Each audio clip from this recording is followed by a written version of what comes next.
긍정적인 뉴스가 많이 나왔으면 좋겠는데 부정적인 뉴스가 많이 나오고 있는 것 같습니다. 근데 일단 제가 꾸준하게 말씀드리고 싶은 게 성장성이 꺾인 게 아니라 성장성이 조금 둔화가 된 것이다. 지속적으로 리포트가 많이 나오고 있고 시장에 대한 리포트도 나오고 있고 종목에 대한 리포트가 나오고 있는데 방향성은 비슷합니다.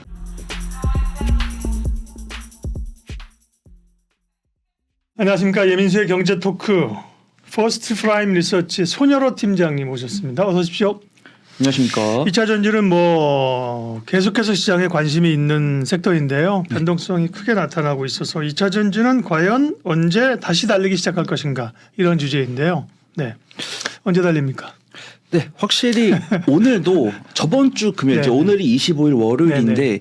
저번 주 목금에 그래도 이제 성장주들에서 좀 기술적 맥점을 잡는 모습이 보여져가지고 그때까지는 오늘 좀 반등이 나온다라고 하면은 조금 긍정적으로 말씀을 드리겠지만 오늘 유감께서도 월요일이고 한 주 시작을 하는 날인데도 불구하고 좀 몇 가지 뉴스가 있어가지고 좀 2차 전지가 약세를 보여주고 있어가지고 확실히 2차 전지 시장에 대해서 성장성의 의문을 가지시는 분들 안 계실 거고 저평가 매력도나 2030년까지 2차 전지 시장이 몇 배나 커질 것이다. 이런 부분들은 아마 많은 구독자분께서 알고 계실 텐데 제가 거의 격주마다 한 달마다 와가지고 말씀드리는 부분이 연간 실적은 꾸준하게 우상향을 할 거지만 분기 실적은 어떤 지정학적 리스크나 원자재 가격 뉴스 그다음에 어떤 대장급 종목이라 볼 수 있는 테슬라를 둘러싼 점유율 경쟁 그다음 전기차 판가 그다음에 오늘도 조금 아쉬운데 또 증권사 리포트가 나오면서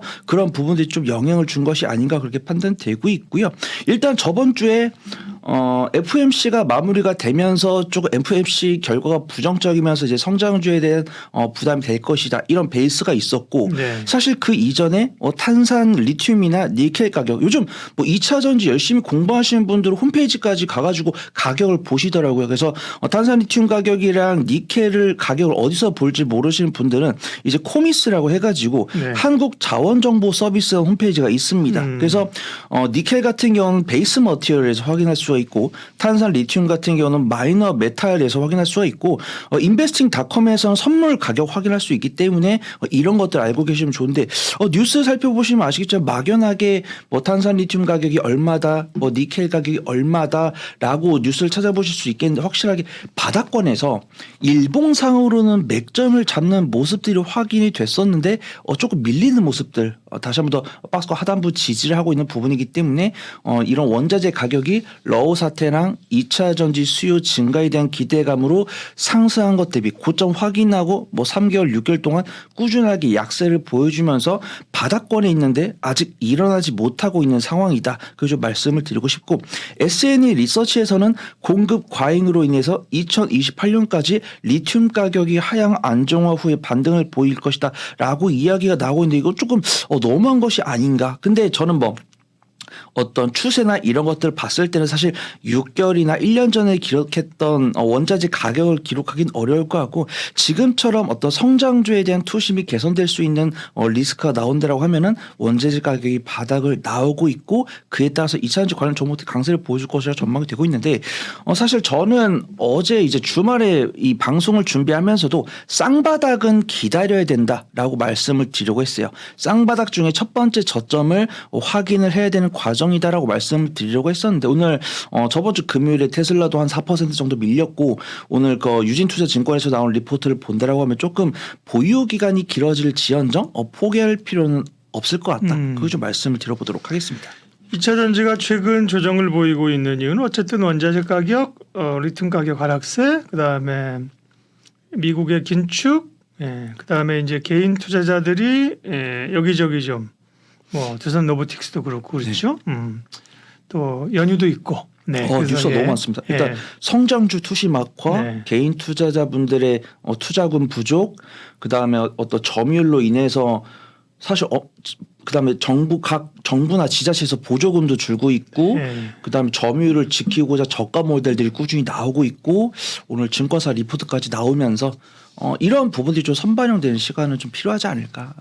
보고 있습니다. 그러면 2차 전지는 지금 위에서부터 가격 조정은 꽤 있었잖아요. 이제 기간 조정 양상을 좀 띠는 상황인데 어떤 좀 변화들 조건들이 나왔을 때 2차 전지가 이제 조정을 마무리하고 상승 구간으로 가는 걸까요?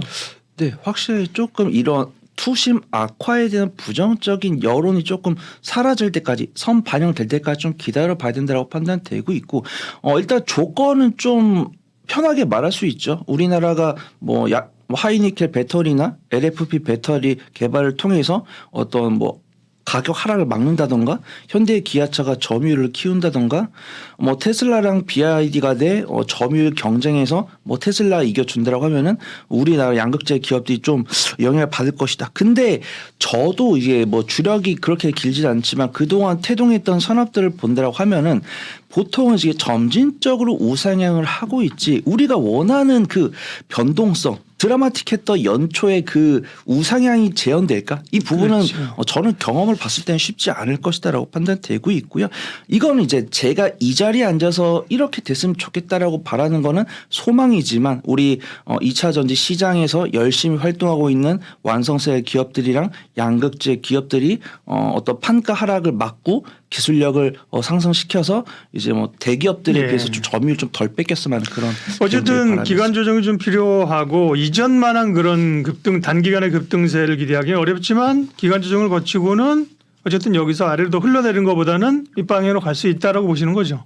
네, 확실하게 현재는, 네. 네, 확실하게 밸류에이션을 해보면 알겠지만 현재 주가는 뭐 에코프로나 에코프롬 이런 종목들은 오히려 업종포보다 아래가 있고 그다음에 포스코홀딩스도 제가 저번에 비교를 해드렸고 배터리 기업들도 현재 나오고 있는 실적을 기준으로 했을 때는 약 1.5배에서 2배가량 있지만 앞으로 2차 전지 시장이 현 시점으로부터 뭐 7배, 8배 커진다라고 하면은 그런 것들을 밸류에이션을 땡겨왔을 때 현 위치가 저평가 위치다라고 판단되고 있는데 앞서 말씀드린 5가지, 6가지 이슈로 인해서 많은 투자분들께서 언제 살까 기다리고 있는 것 같아요. 그래서 네. 기술적 분석을 해놓고 이런 뉴스가 나오거나 아니면은 수급 변화가 있을 때는 그때가 좀 매수 시점이 아닐까 그렇게 좀 보고 있습니다.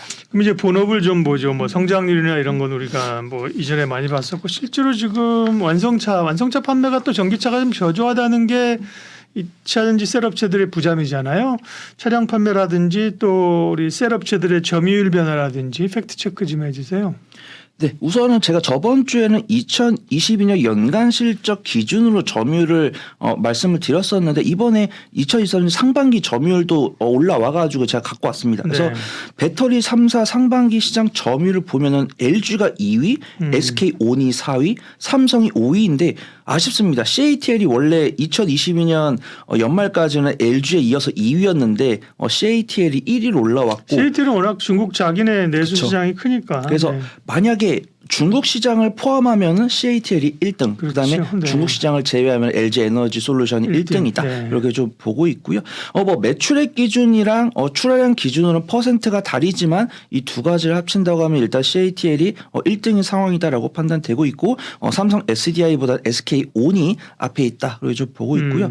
일단 뉴스는 많이 나옵니다. 뭐 CATL이 전기 시장, 배터리 시장 점유율을 33%를 갖고 있고 CATL이 우리나라 3사 합계보다 점유율이 높다라는 뉴스가 나오고 있는데 다행인 부분은 이제 이거는 중국 시장을 포함했을 때고 중국 시장을 제외했을 때는 국내 완성 배터리 기업들의 점유율이 더 크다 이렇게 좀 보고 있고요.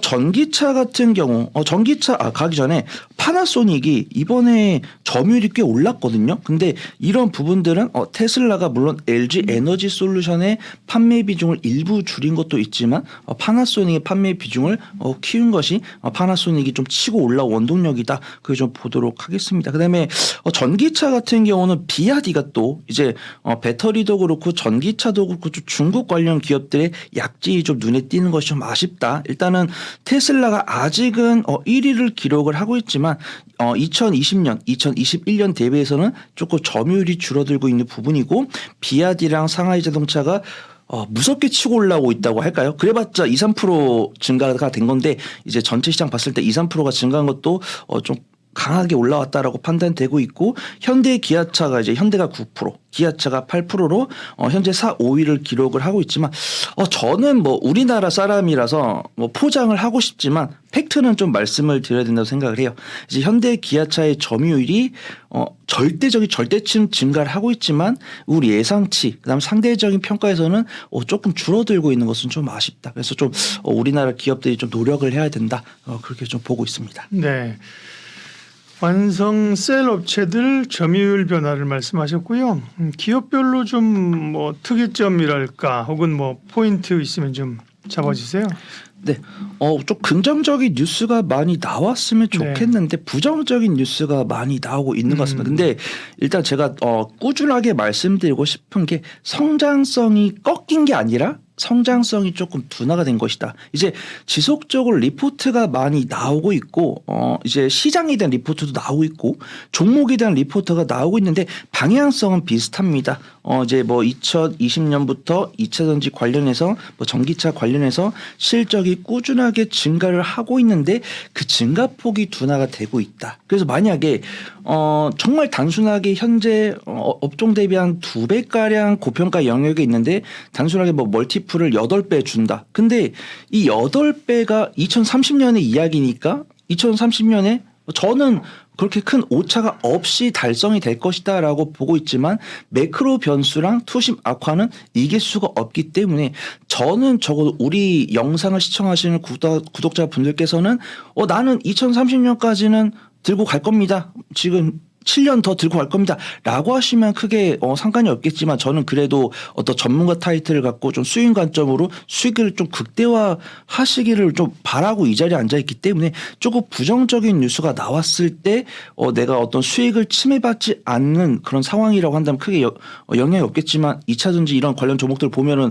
일단 단기적인 지지와 이탈하고 조금 더 거의 재작년에 기록했던 바닥으로 되돌아가려는 입장이 있기 때문에 그런 부분을 좀 감안을 하셔야 된다고 판단되고 있고 실적이 어떻게 보면 나빠진 거죠. 그래서 원래는 2차전지 관련 종목들이 실적이 막 80%, 100%, 뭐 200% 증가를 하다가 최근에 LG 에너지 솔루션이랑 뭐 삼성 SDI나 뭐 SK 이노베이션에 대한 3분기 실적 리포트가 나왔는데 실적 증가치가 한 45% 된다고 합니다. 그래서 45% 증가 수치를 기록을 할 거지만 컨센서스 대비해서는 6% 하회할 것이다. 하지만 3분기에는 이런 원자재 가격의 하락이 맥점을 잡고 그래도 뭐 원자재가 어떤 공급이 조금 수요를 못 이기다가 하더라도 다시 한번 그런 때 선반영이 되면은 이 원자재 가격이 저점이 아닐까 하고 좀 단기적인 수급이 나왔을 때 그런 부분들이 실적이 반영될 것이다라고 판단되고 있고요.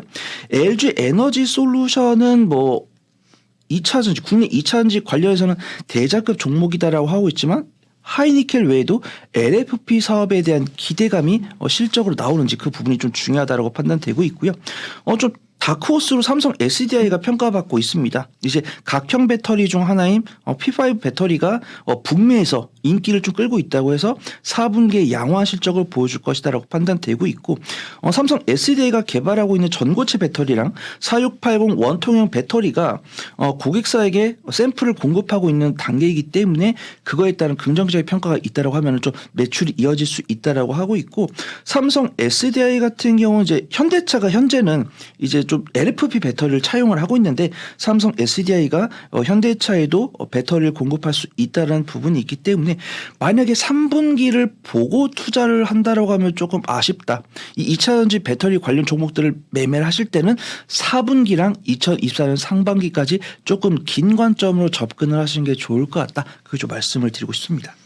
네, 셀업체들 그러니까 길게 보시는 분들은 언제까지 보라고요? 아주 장기로 보는 분 말고 완전 2030년 장기 말고 이제 스윙 관점으로 보시는 분이 한다면 3분기보다는 올해 4분기랑 내년 상반기까지 보시기 좀 안전할 것 같다. 그래서 말씀을 드리고 있습니다. 그러면 2차전지 가운데서는 지금 투자 포인트는 잡아주셨고 관심 있게 볼 만한 기업은 어디입니까? 네, 우선 뭐 완성셀에 관해서는 제가 저번 방송이나 저저번 방송에서 말씀드렸는데 최근에 전기차 관련해서 수급이 좀 굉장히 좋아지는 것 같아요. 그래서 네. 제가 완성셀은 매매 타점이 오면 말씀을 드린다. 그렇게 네. 말씀을 드리고 싶고 오늘은 좀 기아에 대해서 좀 보고 싶습니다. 그래서 현대차 그룹의 막둥이다라고 판단되고 있고 현대차랑 기아가 확실하게 2차 전지 관련주들보다는 실적 훼손이 조금 덜한 것 같아요. 근데 사실 훼손이 있다고도 볼 수가 없을 것 같습니다. 이제 완성셀이랑 양극재 기업들은 2분기에 나온 실적보다 덜 했죠. 오히려 적자 나온 기업도 있고. 근데 현대차랑 기아는 3분기에도 2분기보다 못한 실적을 발표하지 않아요. 근데 1분기에서 2분기에 갈 때 보여준 증가폭을 3분기에 보여주지 못한다라는 뷰가 생기면서 현재 그런 주가 움직임을 보여줬는데 만약에 이런 완성차 기업들도 이제 주가 수익 비율 기준으로 본다고 하면은 어떻게 보면은 2차 전지 완성셀이랑 소재랑 정비례한 실적을 보여주잖아요. 그런 부분을 한다면 오히려 완성차 기업들 저평가 매력도 너무 크다. 기아 같은 경우는 업종포가 11.44이고 현재포가 6.01, 11개월 선회포가 3.57이고 배당 수익률을 4.3% 가까이 챙겨주고 있기 때문에 중장기적으로 접근할 수 있다라고 판단되고 있고 확실하게 어떤 긍정적인 모멘텀이 나왔을 때 일간 변동성은 2차 전지 기업들이 훨씬 크겠지만 제가 그렇다고 해서 제가 오늘 녹화하고 뭐 2주 뒤에 사셔라 이렇게 말씀드리기는 어려울 것 같고 이 자리에 앉았으면 지금 당장 살 수 있는 종목을 소개를 해드려야 되잖아요. 그래서 기아 같은 경우도 오늘 이렇게 2차전지 관련 종목들 약세를 보이는데 외국인 투자가 5일 연속 순매수했고 기관 오늘 순매수하고 있고 일봉 차트를 보더라도 바닥권 잘 다지고 오늘 이제 저번 주 금요일에 의해서 오늘도 장대 양봉 나오고 있기 때문에 2차전지 전기차 관련해서 공략하기 좋은 시점이 아닐까 이렇게 판단해 보도록 하겠습니다. 에코프로그룹주 참 할 말도 많고 그죠? 네. 가지고 계신 분들은 지금은 참 어려운 그런 또 구간을 지나고 있고요. 방송하는 지금 시점에서 에코프로는 80만 원대까지 내려왔고요. 에코프로 BM도 이제 매도 리포트가 있어서 변동성이 커졌고 에코프로그룹주 전체적인 주가 흐름들 최근에 추이들 얼마나 조정받았는지 추이부터 좀 체크를 할까요? 네, 좀 전반적인 기술적 분석만 한다라고 하면은 거래량이랑 주가 추이는 아쉽지만 수급 동향은 저는 양호하다라고 평가를 하도록 하겠습니다. 딱 오늘 하루만 보면 아쉽지만 최근에 1개월이나 2개월, 3개월 동향을 보면 좀 긍정적이다라고 말씀을 드리고 싶고요.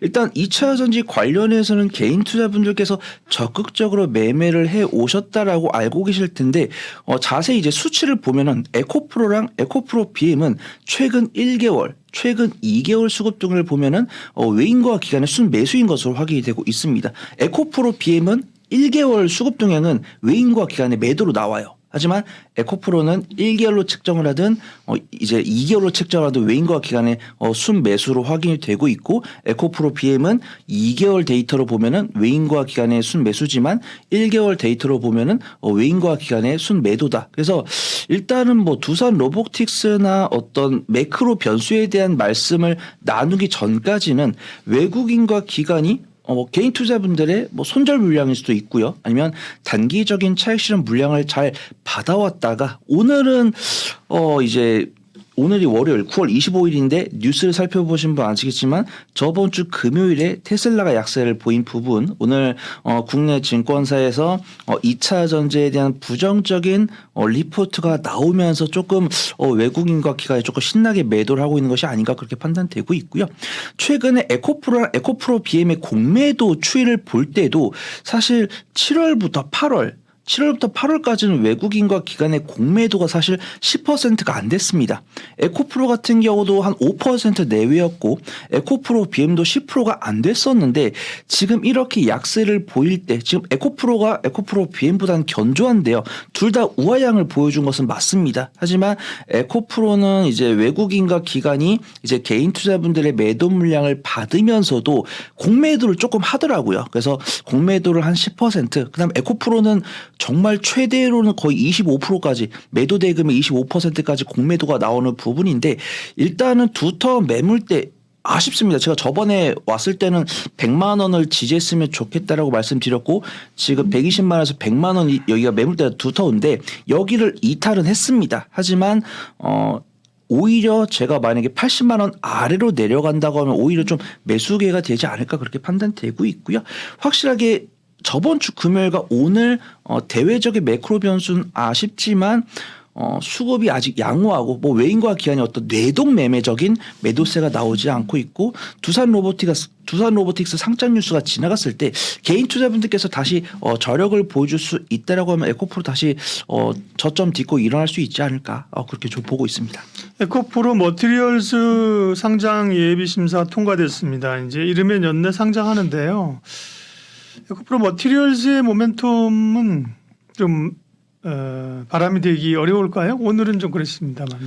네, 만약에 오늘 그냥 짧게 뭐 3거래일 4거래일만 보고 말씀드린다고 하면 부정적이겠지만 저는 뭐 두산 로보틱스를 비롯해서 봤을 때는 에코프로 머티리얼즈도 괜찮을 거다라고 판단되고 있고요. 이제 박사님 말씀대로 저번 주 금요일에 나왔습니다. 예. 에코프로 머티리얼즈 상장 예심이 통과가 돼가지고 원래는 45 영업일 안에 됐어야 됐는데 지났죠. 예비 신청서를 접수한 지 4개월 만에 좀 마무리가 되었다. 하지만 에코프로 머티리얼즈가 이제 전자공시 시스템에서 확인할 수 있는 실적을 봤을 때는 두산 로보틱스 몸값이 약 1조 6천억이나 1조 7천억 그다음에 공모 그 경쟁률도 상당히 잘 나왔고 에코프로 머티리얼즈가 내고 있는 실적을 봤을 때는 예상 몸값을 3조 원을 이상을 기대를 할 수 있다고 하기 때문에 네. 저는 에코프로 그룹주들에 대한 순환매가 좀 들어올 수 있다라고 판단되고 있고요. 조금 아쉬운 것은 MSCI 편입 완료 이후에 외국인 투자가들의 패시브 자금을 기대를 했었는데 9월 1일부터는 보기 좋게 좀 차익 실현 물량이 나왔고 근데 인버스 ETF 출시 시점 이후부터는 외국인과 기관의 매수가 들어왔기 때문에 일단 외국인과 기관은 MSCI 편입 이슈를 정말 트레이딩 관점으로 이용을 했고 해당 뉴스들이 다 마무리가 됐을 때는 그래도 다시 매수를 하고 있다. 하지만 최근 이거래일 수급은 다소 아쉽다라고 판단되고 있고요. 아직 어떤 이제 신청서가 통과가 됐기 때문에 이제 청약 일정이나 이런 것들이 나오지 않았기 때문에 일단 저는 예상될 몸값을 봤을 때는 기대를 하고 있고 만약에 청약 경쟁률이나 이런 것들 나오면 제가 한 번 더 또 말씀을 드리도록 하겠습니다. 에코프로 그룹주를 얘기하고 있습니다. 그러면 에코프로 머티리얼스 상장 예심 통과 말고 또 이제 리튬 가격 하락 그다음에 이제 실적 시즌이잖아요. 이런 것들을 포함해서 에코프로 그룹주 전체에서 또 주목할 만한 이슈나 포인트가 있으면요. 네, 에코프로 그룹주 같은 경우 예전에 비해서 좀 푸대접을 받고 있다라고 판단되고 있고요. 제가 이 방송 준비를 하기 위해서 에코프로 그룹주들의 최근 1개월간 뉴스를 봤는데 네. 별로 좋은 게 없어요? 긍정적인 뉴스가 많이 없고 그냥 이제 네. 시세 관련 뉴스. 그래도 다행인 거는 제가 아까 말씀드린 것처럼 에코프로 같은 경우는 저번 주에 외국인 투자가들이 코스닥 시장에서 순매수 1위를 한 종목이 에코프로입니다. 그래서 지금 이런 에코프로의 오늘 장대 음봉을 보면서 구독자분들께서 이렇게 시큰둥하시리라 생각되는데 확실하게 외국인 투자가들은 에코프로를 지난 일주일 동안 제일 많이 샀다. 이게 그래도 좀 위안이 됐었으면 좋겠고 2차 전지도 그렇고 양극재도 그렇고 이제 아까 2차 전지 관련할 때랑 마찬가지로 3분기는 조금 쉽지 않을 것이다라는 뷰가 있고요. 심지어 에코프로 그룹주는 리포트도 거의 없습니다. 상반기 때도 그렇죠. 그랬죠. 예. 그때는 이제 애널리스트들이 예상치 컨센서스를 잘 예상할 수 없을 것 같아서 거의 리포트도 안 나왔는데 지금도 3분기 실적에 대해서는 조금 둥글둥글하게 이야기를 했습니다. 이제 하나투자증권에서 나온 리포트를 보면은 이제 판가랑 원가가 같이 떨어지다가 지금 리튬이랑 니켈은 조금 한 1주나 2주 정도 바닥을 다지고 있거든요. 그러면서 이 스프레드라고 하죠. 판가랑 원가 사이의 차이가 그래도 안정적으로 좁아지고 있지만 이게 안정세를 보여준다고 하면은 3분기까지는 조금 힘들더라도 이제 어떤 긴축 우려가 천년만년 가지는 않으니까 이제 뭐 FMC가 향후 내년에 보여줄 기조가 확정되거나 기준금리 인상 횟수가 확정이 되면은 불확실성의 제거의 일환으로 다시 이 성장주의 저가 매수가 들어오면은 다시 이렇게 반등한다고 하면은 그 반등 시점이 3분기 전후로는 나올 수 있기 때문에 4, 4분기부터는 실적을 회복을 한다라고 전망이 나왔는데 구체적인 수치는 이야기 안 하더라고요. 그래서 이제 증권사 HTS를 보면서 이제 예상치를 봤을 때는 그래도 에코프로가 2분기에 보여준 실적 대비해서는 증가를 하지만 그 증가폭은 예전에 보여준 70%에도 못 미친다. 그래서 완성셀 같은 경우도 아까 전에 제가 말씀드린 것처럼 예전에 전년 동기 대비해서 70% 증가했지만 이번에는 보여줄 실적은 50%가 안 될 것이다. 이런 부분도 있었고 양극재 기업들도 이번에 거의 70% 100% 증가했지만 그런 성장치를 3분기에는 보여주지 못하겠지만 이 3분기를 바닥으로 4분기에 어떤 좀 기저 효과가 나올 수 있다. 이런 부분이 있기 때문에 이 부분들을 조금 이겨내야 되는 부분이다라고 판단되고 있고요. 인플레이션 감축 법안에 대해서 국내 기업이 수혜를 받을지는 조금 지켜봐야 될 것 같습니다. 이거는 그 저명하신 작가님이 이제 다 우리 구독자분 다 아시는 작가님이 이야기를 하셨는데 이제 중국 기업이 미국의 IRA를 우회하기 위해서 합작법인 형태로 설립하겠다라고 뉴스가 나왔고 저도 그 뉴스를 봤습니다. 근데 저는 합작법인 설립을 하는구나 하고 넘어갔었는데 지분이 없더라고요. 그래서 기술 협약을 한다고 지분을 투자 안 하고 기술 협약을 한다고 했을 때는 뭐 그 작가님도 그렇게 말씀하셨고 모 리서치 대표님도 아직 결과는 안 나왔더라고요. 저는 상식적으로 봤을 때는 미국 입장에서는 IRA 수혜를 주지 않아야 되는 게 아닌가 저도 그렇게 판단을 하고 있는데 미국 입장에서 아직 결정을 안 했고 그 두 분께서는 이 IRA를 수혜를 줘서는 안 된다라고 이야기를 하셨기 때문에 미국에서 우리가 생각한 대로 그런 부분들이 나온다고 하면 오히려 우리나라 기업들이 반사 수익을 얻으면서 증권사에서 내놓고 있는 컨센서스가 조금 더 좀 커지는 그런 효과를 받을 수 있기를 좀 그렇게 좀 전망을 하고 있습니다. 그러니까 지금은 3분기 실적 시즌이 10월부터 시작되는 거잖아요. 네.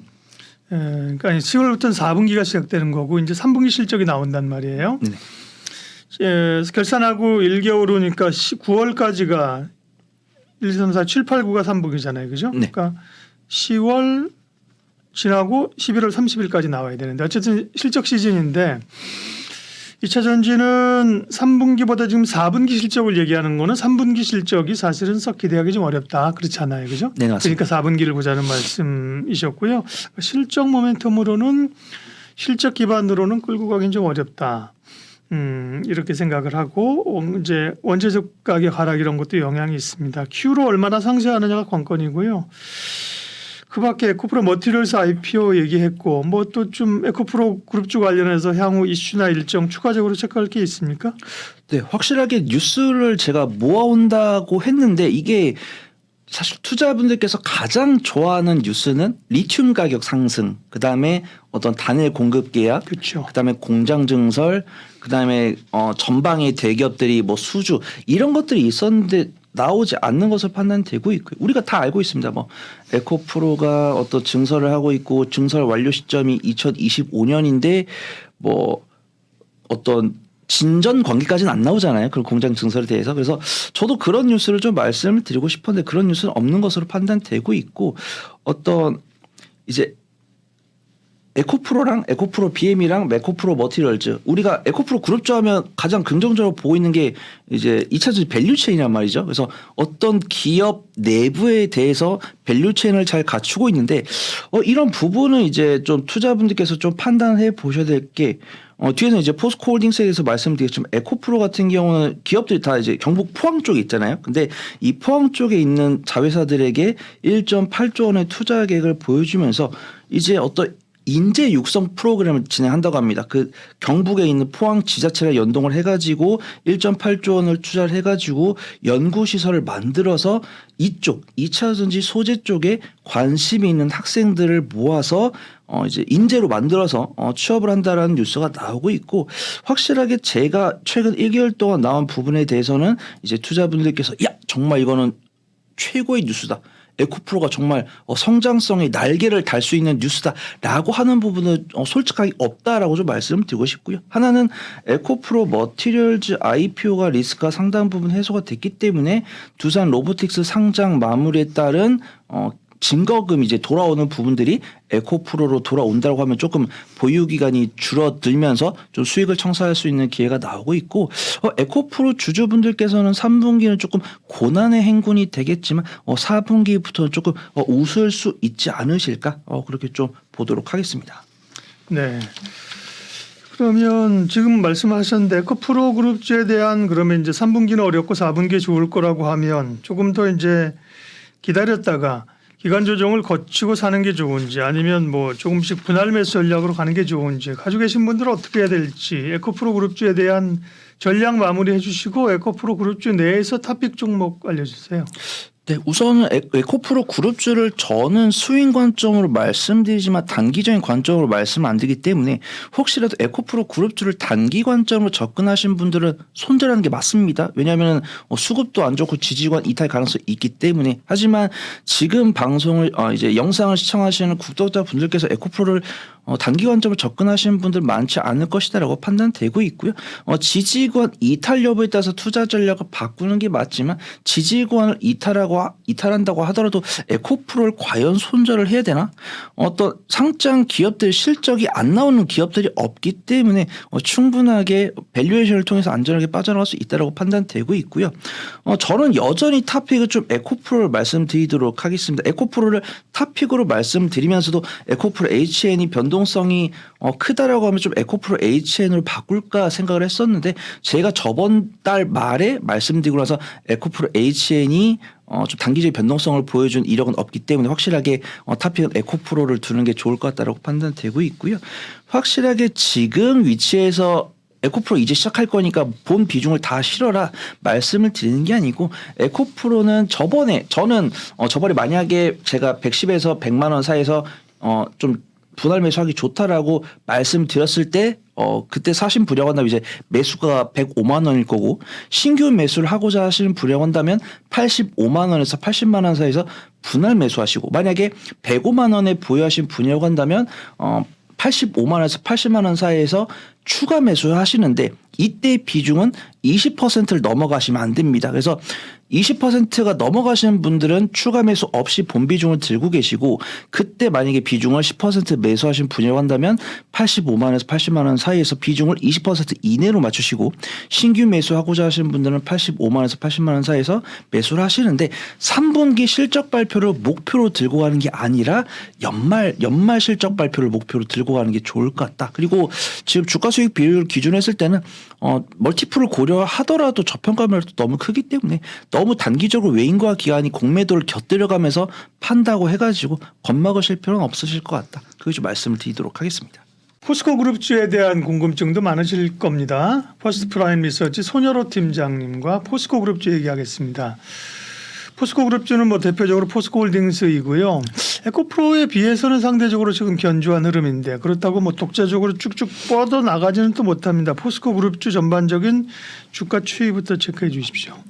네, 확실히 그 박사님 말씀하신 것처럼 에코프로 그룹주 대비해서는 상대적으로 견조한 주가 추이를 보여주고 있고 개인 투자분들의 매수세가 많이 들어오고 있습니다. 그 다음에 이제 에코프로 그룹주에 비해서는 포스코 그룹주들은 좀 긍정적인 성장 포인트를 가진 뉴스들이 많기 때문에 제가 좀 드릴 말씀이 많을 것 같고요. 네. 일단 제가 어떤 좀 인터뷰를 할 수 있는 그런 고객들이 많았으면 좋을 텐데.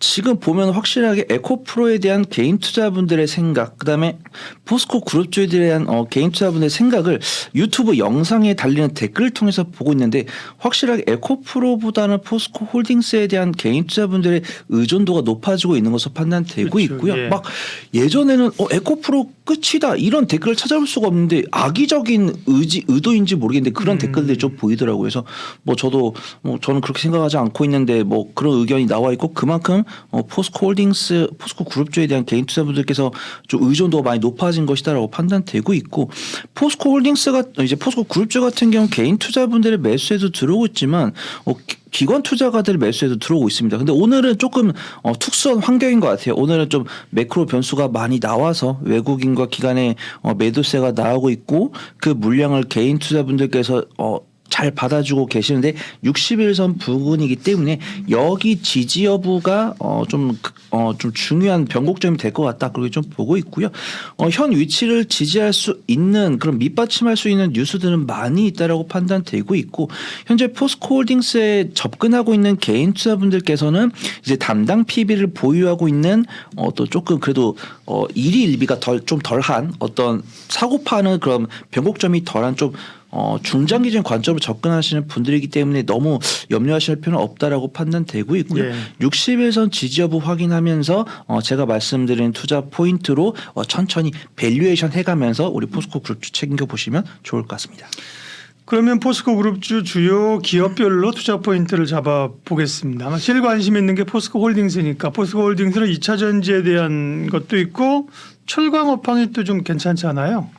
근데 우선 철강 가격 같은 경우는 바닥에서 좀 맥점을 잡고 있다라는 뉴스 나오고 있고 중국에서 경제 지표가 최근에 조금 긍정적으로 나왔지만 그 이전까지 부정적인 내용이 있었기 때문에 어떤 시진핑 주석의 경기 부양에 대한 기대감이 있지 않을까 그걸 좀 보는데 아직 경기 부양 발언은 나오고 있지 않습니다. 근데 경제 지표가 부정적으로 나올 때마다 시진핑 주석이 경기 부양에 대한 발언을 하지 않을까 그런 기대감이 좀 저감해서 나오는 것으로 판단되고 있고요. 리튬 관련 실적이 내년부터 긍정적으로 나올 것으로 판단됩니다. 지금 포스코홀딩스에서 발표하고 있는 실적 중에 리튬이 차지하는 비중이 이제 양극재 이제 2차 전지 소재가 차지하는 비중이 10%가 안 되고 있는데 이제 현대차증권이랑 유진투자증권이랑 이제 대신증권에서 포스코홀딩스에 대한 리포트가 나왔는데 셋 다 긍정적으로 보고 있습니다. 현대차랑 유진은 이제 2차 전지 시장에 대한 이제 리튬 매출이 본격적으로 2024년부터는 반영이 될 것이다. 매출 비중이 커질 것이다. 이런 뷰가 나오고 있고 대신증권에 관해서는 이제 철강 관련해서 모멘텀이 부각이 될 것이다. 그렇게 보고 있습니다. 근데 일단 올해 3분기는 전년 동기 대비해서 6% 감소한 수치 그다음에 영업이익은 전년 동기 대비해서 20% 증가한 수치를 발표할 것이라고 전망되고 있는데 확실하게 앞서 말씀드린 2차 전지 완성 셀이나 양극재 기업에 비해서는 양극재 기업도 에코프로를 제외한 양극재 기업들에 비해서는 포스코홀딩스가 상대적으로 저평가 매도를 갖고 있다. 그렇게 좀 말씀을 드리고요. 주가 추이는 조금 아쉽지만 수급은 아쉽다라고 봐도 되지만 포스코홀딩스에 접근하고 있는 개인 투자분들의 성격은 우리가 흔히 알고 있는 그런 개인 투자분들이 아니기 때문에 너무 염려하실 필요는 없으실 것 같다. 그렇게 좀 보고 있습니다. 네. 포스코 홀딩스는 목표 주가를 아까 대신증권 말씀하신 리포트는 64만 원, 그전에 한 70만 원 정도까지 보고 있고요. 상대적으로는 물론 고점에서 밀리긴 했지만 여타 다른 기업에 대해서는 이제 견조한 흐름을 나타내고 있고요. 네. 또 소재 관련해서 조금 노이즈 뉴스가 좀 있긴 했었는데 기본적으로 이제 철강에서 소재로 주목을 여전히 하고 있는 것 같습니다. 그러면 포스코홀딩스는 철강과 이제 소재이고 퓨처엠은 그야말로 2차 전지 소재잖아요. 퓨처엠은 어떻게 보세요?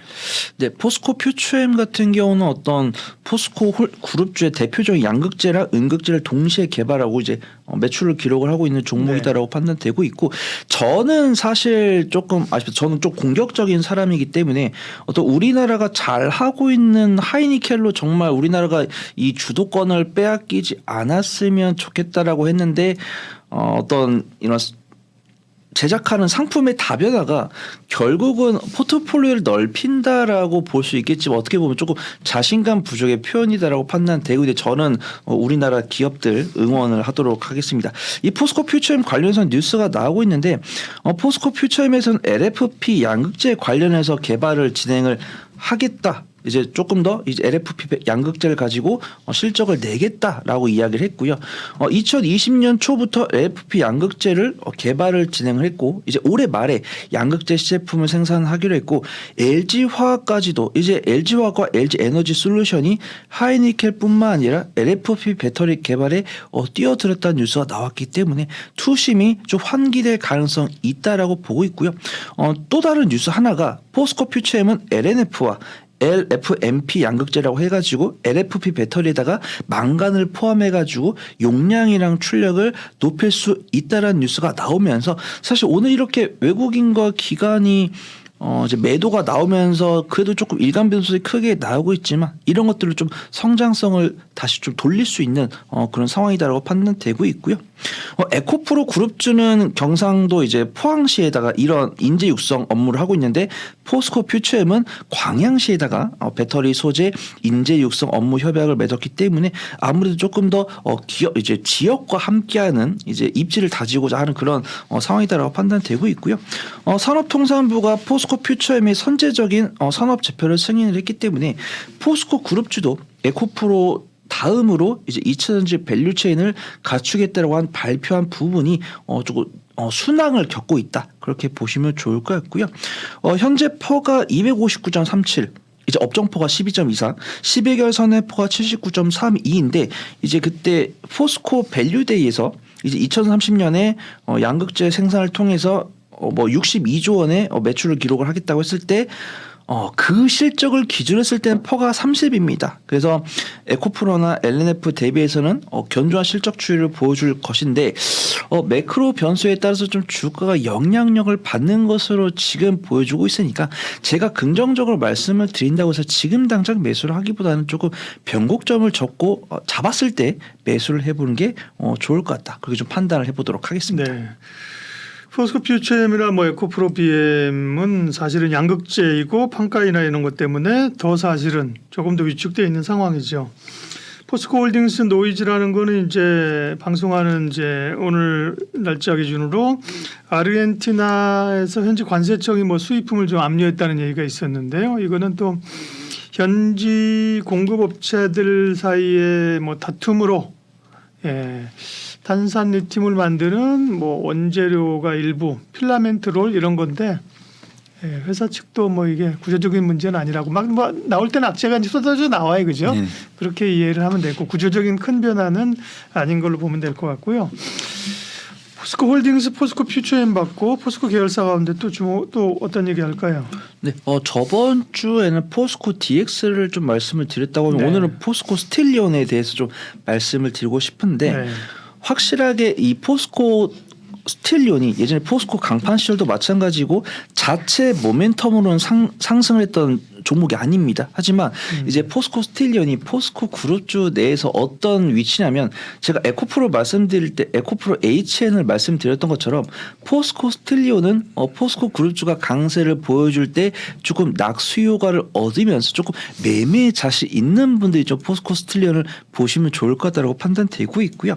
본업은 도급 강판 제품과 컬러 강판 제품을 생산하고 있기 때문에 철강 관련 종목이다라고 볼 수 있는데 전기차에 들어가는 부품을 만들고 있기 때문에 정말 많이 봐줘도 전기차 관련주다 이렇게 볼 수 있고 포스코 스틸리온이 독자적으로 상승세를 보여준 적은 없습니다. 그래서 제가 오늘 포스코 그룹주에 대해서 종목별로 다양하게 설명을 드리지만 포스코 스틸리온은 정말 관심 종목에 넣어놨다가 포스코 홀딩스랑 포스코 퓨처엠이 들어가기 부담스러울 정도로 시세가 나왔을 때 포스코 스틸리온이 대체안이 될 수 있다고 판단되고 있고요. 포스코 스틸리온은 시가총액이 한 4천억 정도 되기 때문에 상대적으로 좀 단기적 움직임을 보일 수 있다고 판단되고 있고 관련 뉴스를 보면은 이것도 사실 정말 2차 전지 관련해서 이 종목들이 성장성이 나올 것이다라는 뉴스는 없지만 포스코 스틸리온을 내가 손 팀장이 매매 관점으로 접근하라고 했다가 매매 관점으로 접근했는데 예를 들어서 조금 밀렸어요. 아니면 물렸어요. 근데 손절을 제가 못합니다. 했을 때는 그래도 다행히 철강 관련 뉴스나 이런 강판 관련 뉴스로 빠져나갈 수 있는 실적이 나오는 뉴스가 있다. 그렇게 좀 말씀을 드리고 싶고요. 네. 일단 뉴스를 보면은 이 강판, 컬러 강판에서는 일본 제품이 상당한 그 성능을 자랑한다고 합니다. 근데 일본이 사실 가격을 후려친 게 아니고 원달러가 이제 엔화가 떨어지다 보니까 상대적으로 가격 경쟁력을 찾는 거죠. 다른 나라들이 일본 강판 제품을 수입할 때 엔화가 워낙 적다 보니까 자국의 화폐를 덜 줘도 안 그래도 성능이 좋은 일본제 강판을 좀 원활하게 수입할 수 있다. 이런 뉴스가 나왔지만 그래도 전문가 분들 사이에서는 포스코 스틸리온이 생산하고 있는 강판이 일본에 비해서 그렇게 크게 어떤 제품의 품질 이런 것들이 밀리지 않는다. 그런 뉴스가 나오고 있고요. 일단 뭐 문화재 복원에도 포스코 컬러 강판을 쓴다는 뉴스, 그다음에 포스코 스틸리온 대표께서도 향후 친환경 제품 차별화된 가치로 기회를 잡겠다. 그래서 바이오매스 컬러 강판을 생산하고 있는데 바이오매스 컬러 강판이 미국이 인증기관을 통과했다는 뉴스가 있는데 사실 이런 뉴스들은 2차전지 관련 정통 뉴스도 아니고 지금 이 영상을 시청하시는 구독자분들께서도 그렇게 크게 원하시는 뉴스가 아닐 겁니다. 그래도 한 달 동안 뉴스를 긁어왔는데 어떤 2차전지 관련 단일 공급 계약이나 뭐 증설에 대해서 정부가 뭐 지원을 해준다던가 이런 뉴스들을 많이 기대를 하셨을 텐데 그런 뉴스들은 최근 한 달간은 안 나왔고 제가 그런 뉴스가 나오면 바로바로 제가 긁어가지고 우리 구독자분들께 말씀을 드린다라고 하고 일단은 포스코 스틸리온이 포스코 그룹주가 가야지만 움직이는 종목이기 때문에 일단 일간 변동성은 크게 보일 수 있는 잠재력 있는 종목인데 내가 대응을 못하다도 빠져나갈 수 있는 종목이다. 그 좀 소개를 드리도록 하겠습니다. 포스코 그룹주는 상대적으로 안정적인 게 기본적인 뭐 철강, 지금 얘기하신 강판, 또 인터내셔널의 뭐 무역 부분, 또 뭐가 있나요? 이런 그 전반적인 기본적인 그 실적들이 되니까 그죠? 흔들리더라도 크게 이제 우려를 하지 않고 가져갈 수 있는 거고요. 포스코 홀딩스, 퓨처엠, 포스코 스틸리온, 뭐 포스코 저기도 있죠. 또 뭐 저번에 엠텍도 있고 엠텍도 많은데 그럼 포스코 그룹주 가운데 탑픽 종목은 지난번에는 엠텍이었습니다. 엠텍이었나요? 네, 오늘은 엠텍이었고 오늘은 좀 DX를 좀 말씀을 드리고 싶다. 그때는 제가 좀 단기적으로 부담된다라고 말씀을 드리려고 했었는데 충분히 저정을 거쳤고 아직 조정이 마무리가 되지 않았지만 DX가 지금 이 영상이 편집되고 올라오는 기간을 봤을 때 추석 이후에 좀 공략할 수 있다라고 판단되고 있고요. 포스코 DX는 아신 분들 아시겠지만 소프트웨어 개발, 뭐 정보 처리 및 정보통신 서비스업을 영위를 하고 있고 삼성그룹의 삼성 SDS처럼 그룹사 내에 소프트웨어를 설치하고 유지 보수를 하고 있고 자동화 시스템을 담당을 하고 있습니다. 그래서 포스코 홀딩스도 마찬가지로 다른 2차전지 소재 기업들처럼 공장을 증설을 하고 있는데 그 설비에 포스코 DX의 자동화 설비가 진행이 되고 있고 포스코 DX가 현재 보여주고 있는 실적도 포스코 홀딩스로부터 발생한 매출들이 많이 있고요. 포스코 홀딩스가 앞으로도 2025년, 2030년까지 꾸준하게 증설을 진행할 거고 자동화 설비를 포스코 DX로부터 가져올 것이기 때문에 포스코 DX의 실적 상승은 좀 꾸준히 되지 않을까 그렇게 판단되고 있고요. 오늘 2차 전진 약세를 보이고 있지만 사실 반도체랑 5G 통신 장비는 좋은 모습 보여주고 있습니다. 근데 뉴스를 보시면은 과학기술정보통신부에서 포스코 DX의 EM 5G 통신 장비를 부분을 할당을 했기 때문에 이런 부분이 철강 관련 기업에게는 이런 통신망을 할당한 것이 처음이기 때문에 뭐 아직 이 5G 통신 장비가 오늘 맥점을 잡는 부분이지만 해당 종목들이 추이가 더 이어진다고 하면 관련주 그 뒤를 쫓을 수 있는 후속주를 찾는 움직임이 나올 텐데 포스코 DX도 그런 통신 장비 관련 수혜를 입을 것이다라고 판단되고 있고요. 일단 일봉 차트를 봤을 때는 부담스럽지만 실적 봤을 때 딱 차트를 내려놓고 실적만 봤을 때는 전혀 부담스럽지 않습니다. 업종표가 86.20이고 현재표가 170.44, 12개월 선입하고 59.5이기 때문에 오히려 저평가 영역으로 갈 수가 있고요. 어떤 로봇주나 IT 소프트웨어 관련 종목들의 펄을 아신 분은 아시겠지만 사실 300, 400이 넘거든요. 레인보우 로보틱스도 사실 400이 넘습니다. 그런 것들을 본다라고 하면 포스코 DX가 상당히 좀 저평가 매도를 가져갈 수 있는 종목이다라고 판단되고 있고요. 오늘은 지금 외인과 기관이 매도세를 보여주고 있지만 21선 이탈했죠. 21선은 꼭 지지하는 경향은 없습니다. 이탈을 좀 쉽게 하는 편이고 60일선은 그렇게 크게 지지하지 않는 부분이고요. 오늘 이번 주 3거래일 장 열리고 추석 지나고 3거래일 장 열리는데 이번 6거래일 정도 포스코 DX 관심 종목에 넣어 놓으셨다가 만약에 현재가부터 60일선 사이에서 맥점 잡거나 이 맥점을 외국인 투자가나 기관이 사준다고 하면은 좀 단기 수익 관점으로 접근하신 다음에 제가 다음에 또 리뷰를 해드리도록 하겠습니다. 포스코 그룹주 가운데 손여로 팀장님이 오늘 낙점하신 기업은 포스코 DX입니다. 포스프라임 리서치 손여로 팀장님 함께했습니다. 고맙습니다. 감사합니다.